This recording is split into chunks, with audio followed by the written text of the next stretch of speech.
Niimoodi, teeme siis järgmise video ära. Lasen kohe soojaga, kuna ma kirjutasin eile nii Mega Man 11 kui Life is Strange 2 episood 1, siis räägin nüüd just sellest viimasest. Life is Strange 2 ilmus meil siin nüüd septembri lõpus. Ise sain mängida nüüd paar päeva peal ilmumist ja esimene episood oli niisugune lühem paaritunnine, väga huvitav, nii et põhimõtteliselt ilma mingi pikema sissejuhatusest hakkame kohe rääkima siis mängust. Life is Strange mänguseeriast olen varem mitmeid kordi kirjutanud ning seda heal põhjusel. Tegemist on kvaliteetmänguga, mille oskus narratiivi läbi videomängu meediumi esitleda on üks tugevamaid tervel turul.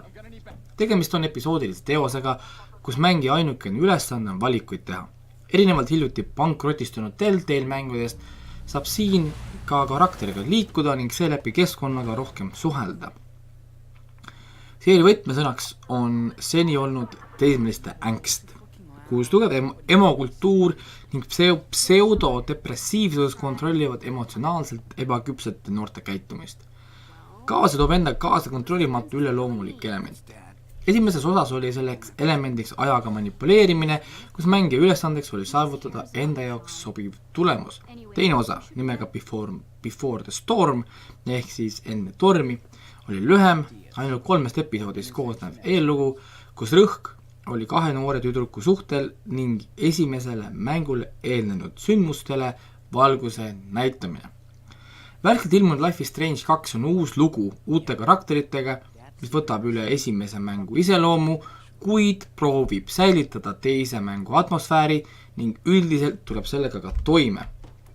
Life is Strange 2 räägib lugu 2 vennast, Sean ja Daniel, kus Sean on vanem vend, peaaegu täisealine noormees ning Daniel varateismeline poisipõnn. Ühe teatud situatsiooni tagajärjel leiavad poisid ennast USA põhjaosa metsadest politsei eest varjudes. Asja problemaatiliseks teeb väikene fakt, et Daniel omab tugevaid telekineetilisi võimeid ning Sean ei tea, kuidas nendega peaks tegelema. Esimene episood on kusagil 2,5 tundi pikk ning üldiselt tundub nagu kõik selle seeria mängud. Tugev rõhk on muidugi pandud muusikale ning näitlejate oskusele, sest tegemist on siiski narratiivi põhise teosega, mida saab vabalt kohelda kui pikemalt filmi. Visuaalselt ei ole seeria kunagi olnud midagi erilist ning isegi 4K kvaliteediga ei ole siin midagi otseselt kiita. Tänapäevast harjumuspärast visuaalselt tugevat teostit ei leia, olenemata, et tegemist on Square Enixi suur stuudio poolt levitatud videomänguga. Sean Diaz on loo keskne roll, kelle ülesanne on ühe hetkega hakata venna kaitsjaks ning kasvatajaks.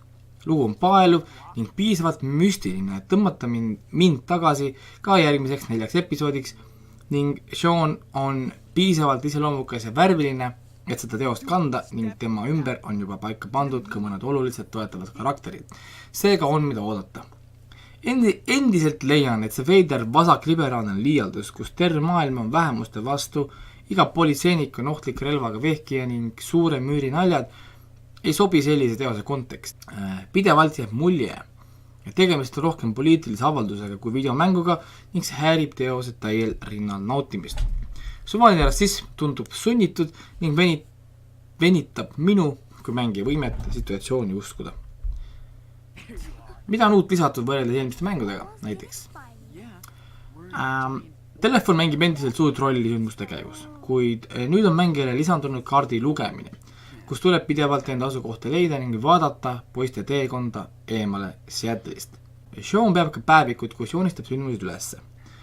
See on hea koht, kust saada lisainformatsiooni poisi mõtete ja tunnete kohta, sest kõiki asju mängus siiski välja ei öelda. Kui esimene episood on ellujäämise kursus, siis raha ja ressursside majandamine on oluline aspekt, kus mängija peab otsustama, et kas osta näiteks head matkavarustust või hoopis midagi süüa. Alati võimalik ka prügikastist võtta või teiste inimeste käest lunida. Üldiselt olen esimese episoodiga rahul ning juba ootan, mis juhtub edasi ning kuidas karakterid edasi arenevad. Life is Strange 2 jääb töötav valemi juurde ning see peaks sobima igale seeria uuele ja vanale fännile. Seiklusel indeks annan 8.10.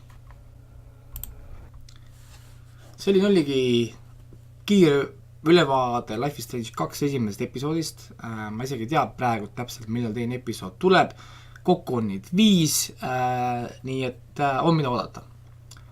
Kui keegi arvab teisiti selle mängu kohta, mida tõenäoliselt inimesed ka teevad, julgelt võib oma viha ja sapi kõik kommentaaridesse jätta, nii et kohtume siis järgmises videos.